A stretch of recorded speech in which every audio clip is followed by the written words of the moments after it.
السلام علیکم ورحمۃ اللہ وبرکاتہ۔ الحمد للہ رب العالمین والصلاة والسلام علی نبینا محمد وعلی آلہ واصحابہ ومن تبعہم بإحسان الی یوم الدین، اما بعد۔ اعوذ باللہ من الشیطان الرجیم، بسم اللہ الرحمن الرحیم۔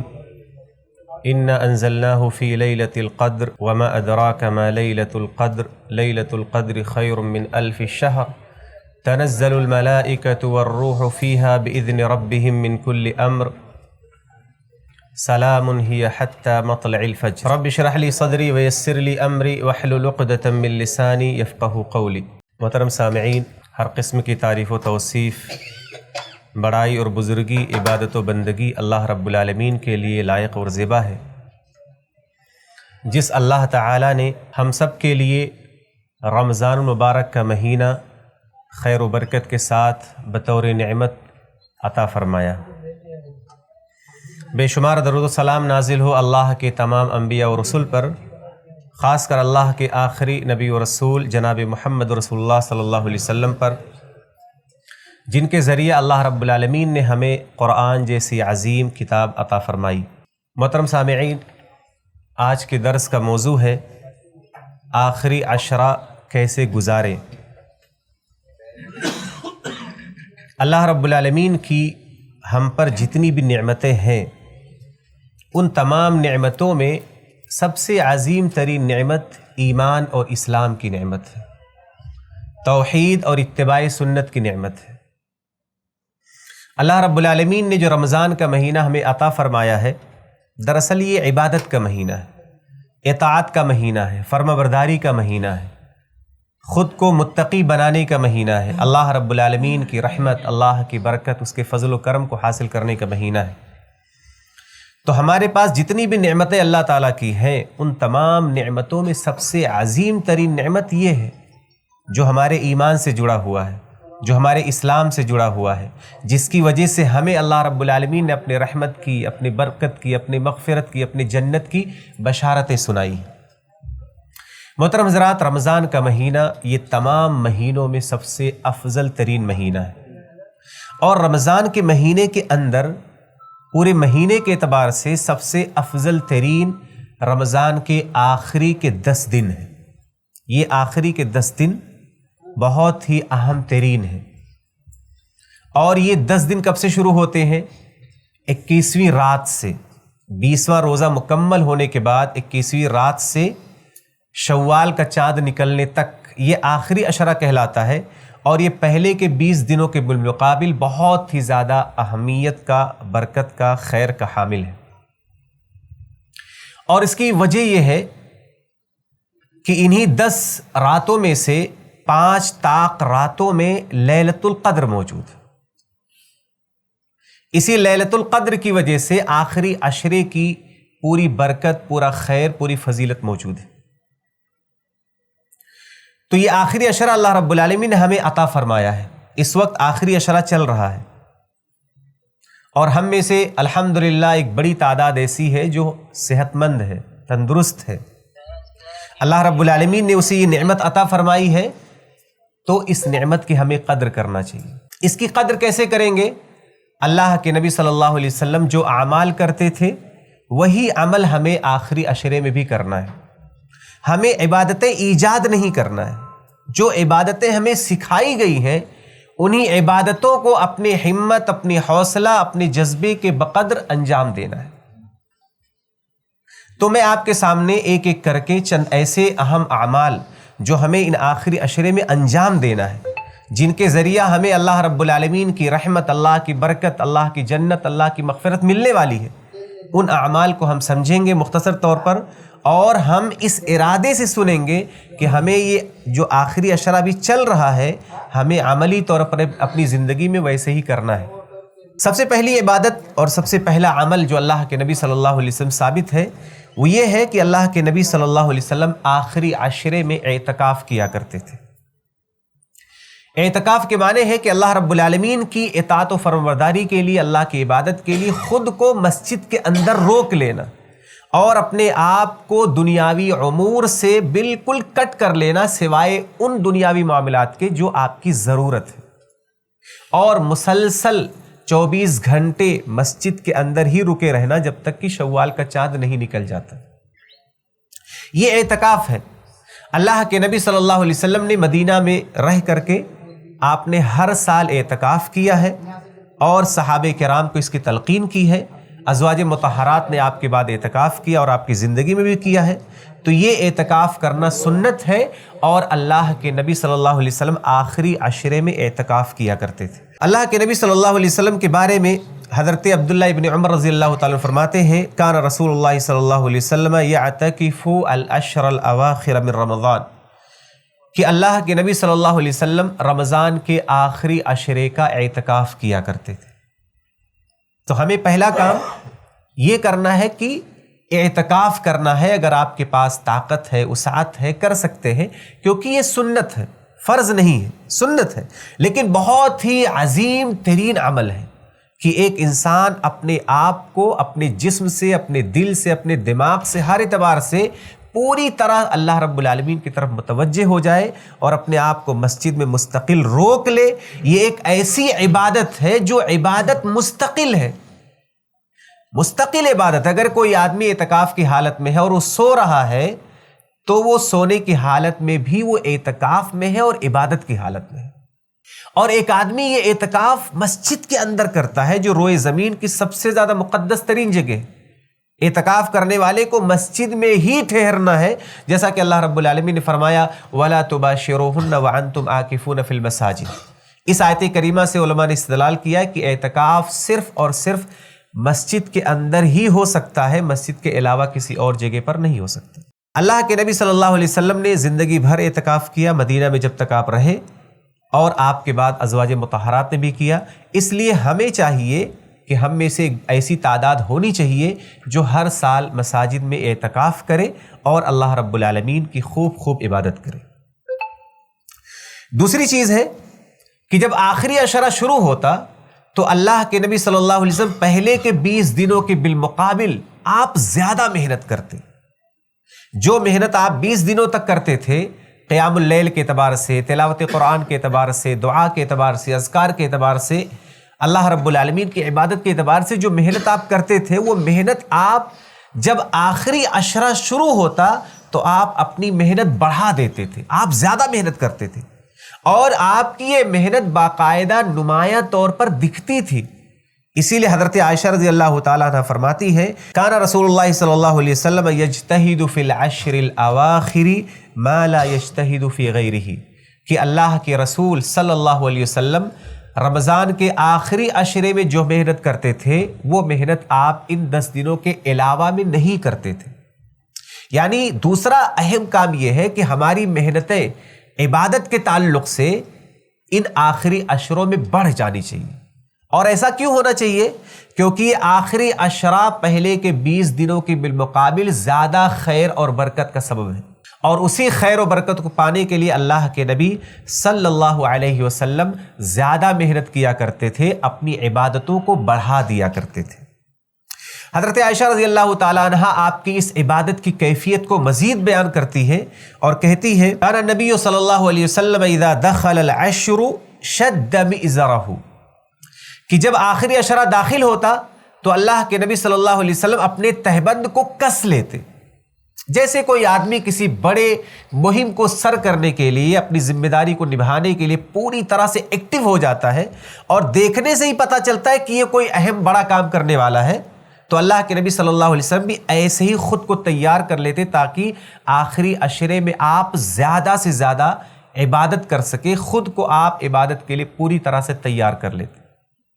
اس کا ایک دوسرا معنی بھی علماء نے بیان کیا کہ اللہ کے نبی صلی اللہ علیہ وسلم اپنے ازار کو اس طرح باندھ لیتے کہ آپ اپنی بیویوں سے مکمل الگ ہو جاتے، کیونکہ آپ اعتکاف کرتے تھے ہر سال، اور ایک اعتکاف کرنے والا انسان اعتکاف کی حالت میں اپنے بیوی کے پاس نہیں جا سکتا، اس سے ہم بستری نہیں کر سکتا. تو دونوں معنی صحیح ہے. اسی طرح سے آپ کہتے وَأَحْيَا لَيْلَهُ، اور آپ راتوں کو جاگتے. یعنی جو 20 دن گزرا ہے اس میں آپ اتنا زیادہ نہیں جاگتے تھے، لیکن جب آخری عشرہ شروع ہوتا تو اللہ کے نبی صلی اللہ علیہ وسلم 10 راتیں جاگ کر کے اللہ رب العالمین کی عبادت کرتے تھے. تیسرا کام کرتے وَأَيْقَظَ أَهْلَهُ، اور آپ اپنے گھر والوں کو بھی بیدار رکھتے، یعنی ایک بیداری کا ماحول پیدا ہوتا کہ آپ خود بھی بیدار رہتے اور اپنے گھر والوں کو بھی جگاتے تاکہ آخری عشرے میں رات میں وہ عبادت کر سکے۔ یعنی 20 دنوں کے بالمقابل آخری عشرہ بہت ہی زیادہ سرگرمی کا عشرہ ہوتا، جس میں آپ خوب زیادہ محنت کرتے اور آپ رات بھر جاگتے اور اپنے گھر والوں کو بھی رات میں جاگ کر کے عبادت کرنے کی تلقین کرتے۔ یہ دوسرا عمل ہے جو ہماری زندگی میں آخری عشرے میں دکھنا چاہیے۔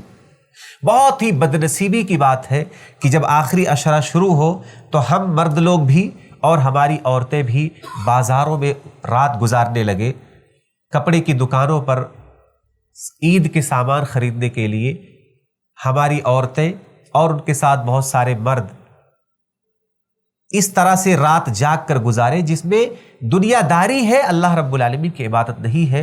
یہ بہت بڑی بدنصیبی کی بات ہے، کیونکہ میرے بھائی یہ جو وقت چل رہا ہے یہ وقت اتنا قیمتی ہے کہ ایک آدمی عبادت کر کے اپنے آپ کو جنتی بنا سکتا ہے۔ یہ ایک ایسا موقع ہے، مارکیٹ کرنے کے لیے پوری زندگی پڑی ہے، لیکن اگر آپ کو یہ پتا چلے کہ عید کے بعد آپ کی موت ہونے والی ہے تو آپ بتائیے کہ آپ کی یہ آخری عشرے کس طرح سے گزرنے والے، آپ کی راتیں کس طرح سے گزریں گی اگر آپ کو یہ پتا چلے کہ آپ عید کے بعد مر جانے والے ہیں۔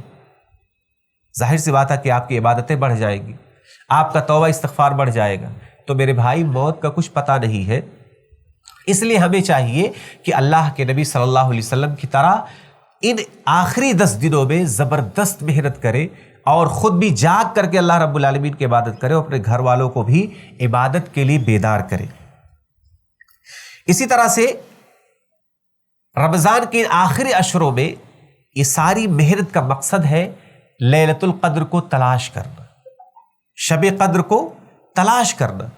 اللہ کے نبی صلی اللہ علیہ وسلم نے باقاعدہ اس کے بارے میں فرمایا تحروا لیلۃ القدر فی الوتر من العشر الاواخر من رمضان، کہ رمضان کے آخری عشرے کی طاق راتوں میں سے کوئی ایک رات لیلۃ القدر ہوتی ہے، اسے تلاش کرو۔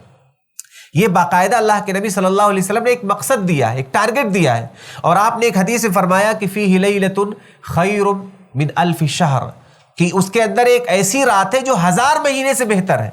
من حرم خیرہا فقد حرم، اور جو آدمی لیلۃ القدر کے خیر سے محروم ہو گیا تو وہ بہت بڑا محروم انسان ہے۔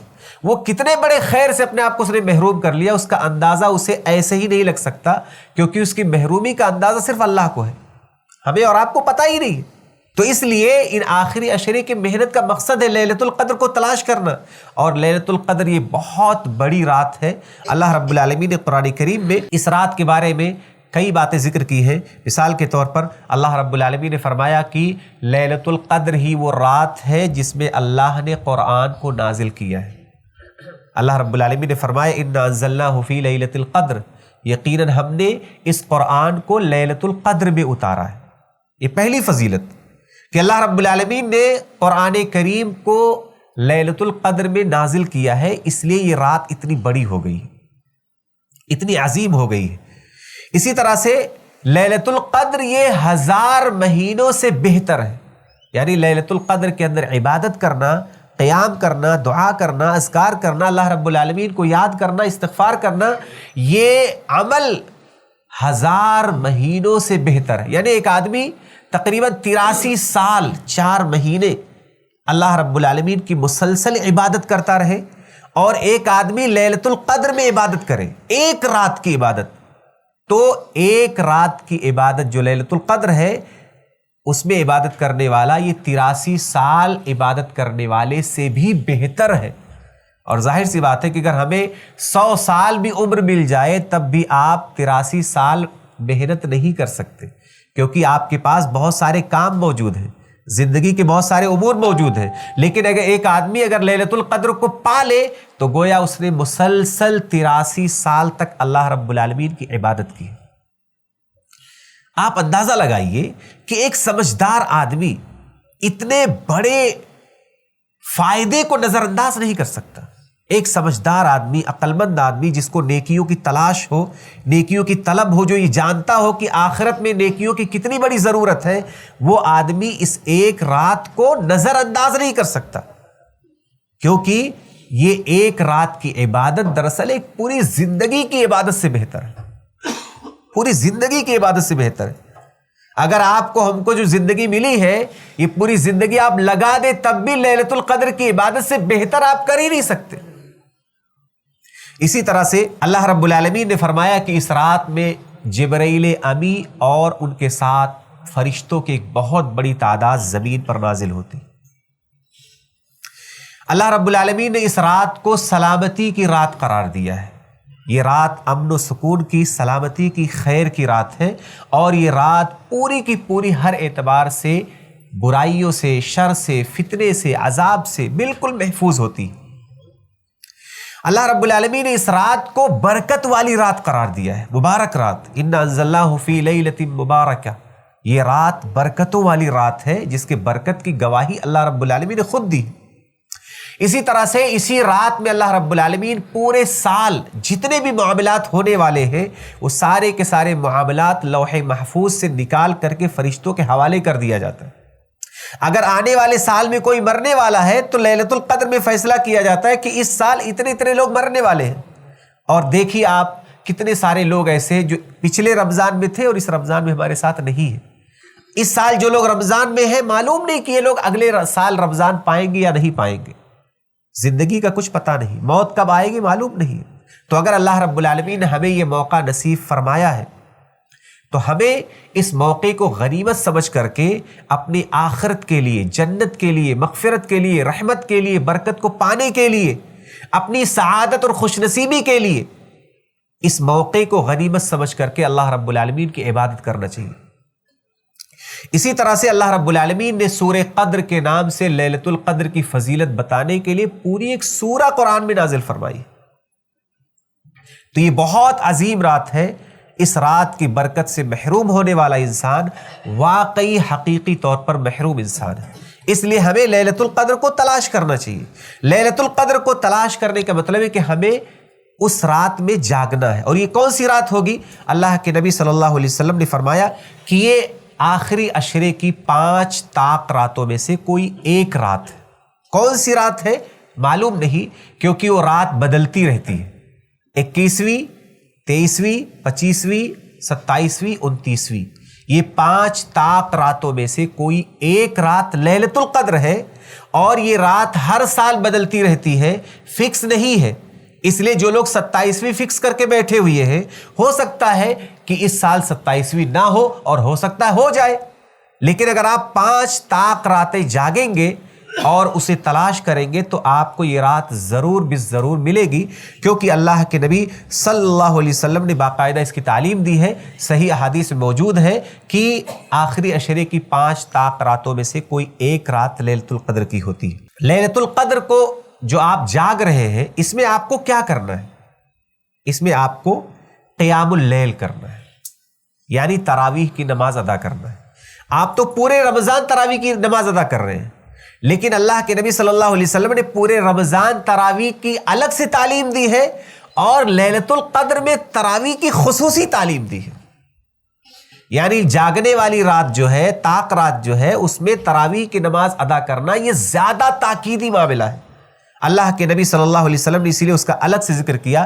آپ نے فرمایا من قام لیلۃ القدر ایمانا واحتسابا غفر له ما تقدم من ذنبه، کہ جو شخص لیلۃ القدر میں قیام کرے، باقاعدہ لیلۃ القدر کا الگ سے ذکر ہے، ورنہ ایک اور حدیث آپ نے سنا ہوگا من قام رمضان ایمانا واحتسابا غفر له ما تقدم من ذنبه، کہ جو شخص رمضان میں قیام کرے یعنی تراویح کی نماز ادا کرے تو اللہ رب العالمین اس کے گناہ کو معاف فرما دے گا، جو گزشتہ گناہ ہے، ایمان اور احتساب کے ساتھ۔ یہاں پر ہے من قام لیلۃ القدر، جو لیلۃ القدر میں قیام کرے ایمان اور احتساب کے ساتھ تو اللہ رب العالمین اس کے پچھلے گناہ معاف فرما دے گا۔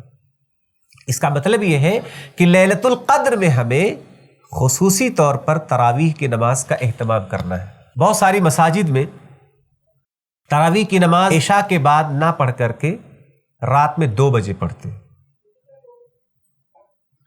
تو اس میں کچھ خصوصی نہیں ہوا۔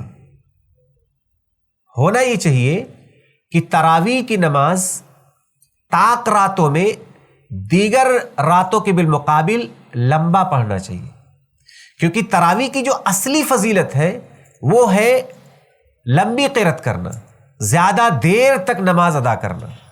تو اگر آپ پہلے 1 گھنٹہ پڑھ رہے تھے جو عشاء کے بعد پڑھ رہے تھے، اور وہی 1 گھنٹہ آپ 2 بجے پڑھ رہے ہیں، تو کچھ فضیلت نہیں ہوئی، کوئی فضیلت کی بات نہیں ہے۔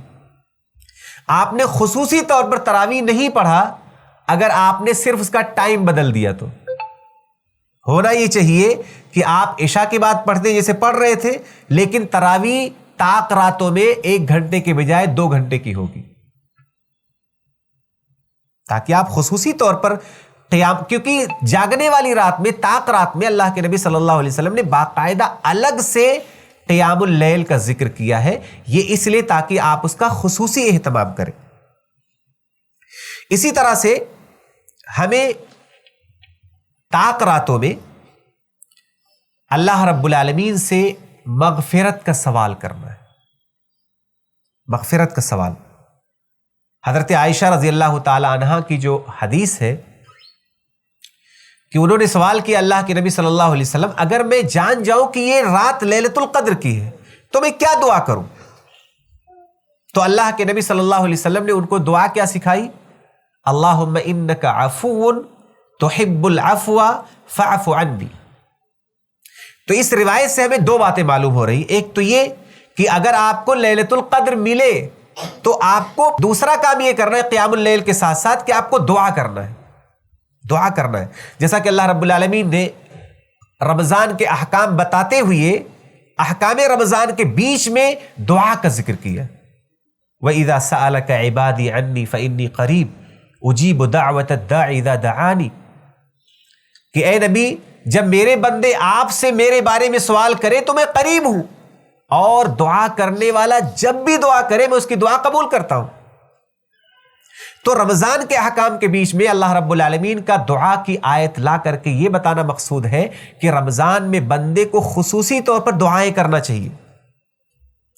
اللہ کے نبی صلی اللہ علیہ وسلم نے حضرت عائشہ رضی اللہ تعالی عنہا کو دعا سکھائی کہ تم دعا کرو۔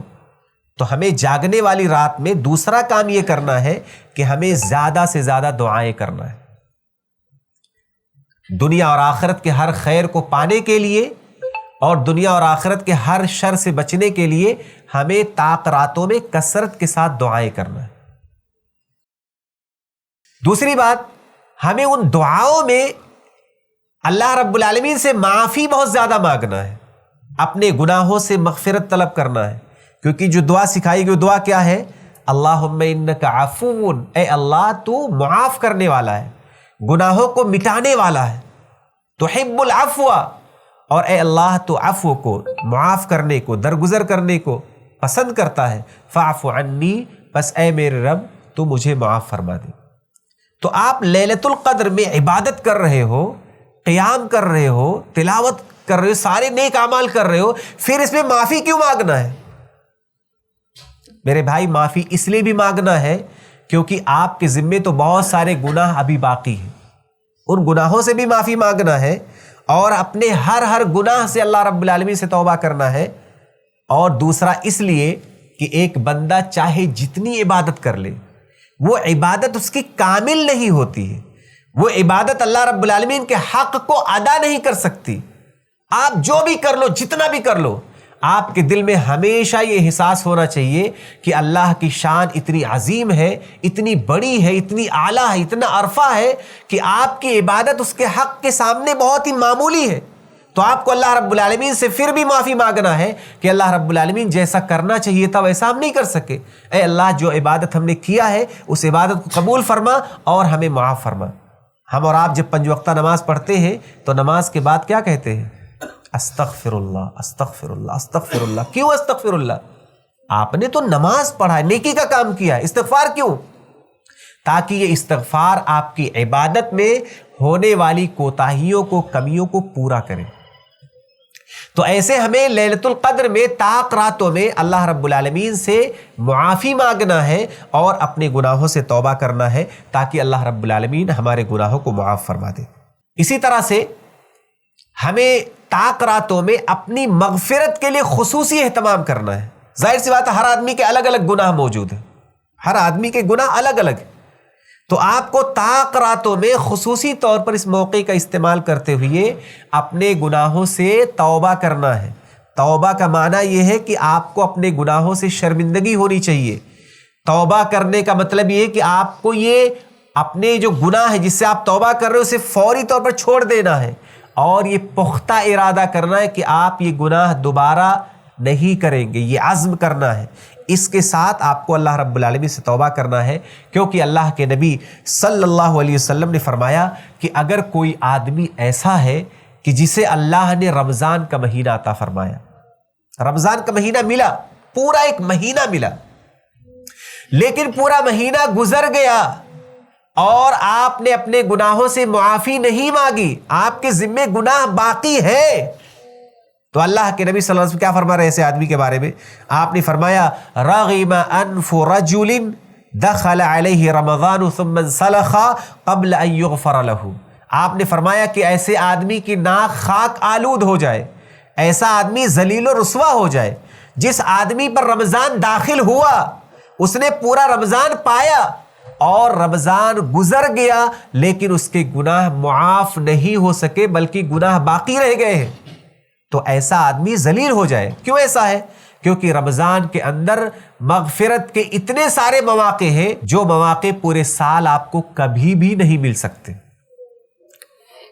اگر ایک آدمی کو رمضان کا مہینہ ملتا ہے اور مغفرت کے سارے مواقع ملتے ہیں اور پورا مہینہ گزر جاتا ہے لیکن بندے کو یہ توفیق نہیں ملتی ہے کہ اپنے گناہوں پر ایک نظر ڈال سکے اور اللہ تعالیٰ سے توبہ کر کے، معافی مانگ کر کے، استغفار کر کے، رو کر کے، گڑ گڑا کر کے، اللہ کے حضور اپنے سارے جذبات کا اظہار کر کے اللہ سے معافی مانگ کے اپنے گناہوں کو بالکل معاف نہیں کرا سکتا، تو ایسا آدمی بہت ہی بدنصیب ہے، ایسا آدمی ذلیل ہو جائے، یہ نبی کی بد دعا ہے۔ اس لیے ہمیں رمضان کے ان طاق راتوں میں چائے کی دکانوں پر نہیں گھومنا ہے، بائک پر چکر نہیں لگانے ہیں، مسجد میں بیٹھ کر کے گپ شپ نہیں کرنا ہے، بلکہ اپنے گناہوں کی مغفرت کے لیے کوشش کرنا ہے، دعا کرنا ہے، تاکہ اللہ رب العالمین ہمیں اور آپ کو معاف فرما دے، اور جب رمضان کا مہینہ چلا جائے تو ہم اور آپ گناہوں سے بالکل پاک صاف ہو جائیں۔ اسی طرح سے ہمیں رمضان کے ان طاق راتوں میں اللہ رب العالمین کا کثرت کے ساتھ ذکر کرنا چاہیے، اللہ کا ذکر، اللہ رب العالمین کو یاد کرنا، اللہ رب العالمین کا نام لینا، سبحان اللہ، الحمدللہ، اللہ اکبر، لا الہ الا اللہ، لا حول ولا قوت الا باللہ، یہ وہ اذکار ہیں جو آپ کو ہمیشہ کرنے چاہیے، چاہے آپ سوئے ہوئے ہو، چاہے آپ بیٹھے ہوئے ہو، آپ لیٹے ہوئے ہو، آپ کہیں بھی ہو، چل پھر رہے، کچھ بھی کر رہے، آپ اللہ رب العالمین کا ذکر کر سکتے ہیں، کیونکہ ذکر بہت ہی آسان ہے اور ذکر بہت بڑی چیز ہے۔ اللہ رب العالمین نے فرمایا وَلَذِكْرُ اللَّهِ أَكْبَرُ، اللہ رب العالمین کا ذکر سب سے بڑی چیز ہے۔ بہت سارے لوگ ہیں جو طاق راتوں میں بھی بیٹھ کر کے گپ شپ کر رہے ہیں، موبائل دیکھ رہے ہیں۔ میرے بھائی، یہ جو وقت ہے بہت قیمتی ہے، اس میں آپ بیٹھے بیٹھے بنا کسی حرکت کے اپنی زبان کو ہلا کر کے اللہ تعالیٰ کا ذکر بہت آسانی کے ساتھ کر سکتے ہیں۔ اسی طرح سے جو عورتیں ہیں، جو بچے ہیں، جو بوڑھے ہیں، جو بیمار ہیں، جو لوگ ادھر ادھر نہیں جا سکتے، وہ بیٹھے بیٹھے اپنی جگہ پر اللہ رب العالمین کا ذکر کر کے اپنے نام اعمال کو بڑھا سکتے ہیں، اپنے آپ کو اللہ سے قریب کر سکتے ہیں، اپنے دل کو روشن کر سکتے ہیں، اپنے دماغ کو کھول سکتے ہیں، اپنے آپ کو اللہ رب العالمین سے بے حد قریب کر سکتے ہیں۔ اللہ کے نبی صلی اللہ علیہ وسلم نے ایسے انسان کو جو اللہ کا ذکر کرتا ہے اور ایسے انسان کو جو اللہ کا ذکر نہیں کرتا ہے، دونوں کے بارے میں فرمایا مثل الذی یذکر ربہ والذی لا یذکر ربہ مثل الحی والمیت۔ آپ نے فرمایا جو اللہ تعالیٰ کا ذکر کرتا ہے اور جو اللہ کا ذکر نہیں کرتا، اس کی مثال ایسے ہی ہے جیسے ایک آدمی مردہ اور ایک آدمی زندہ ہے۔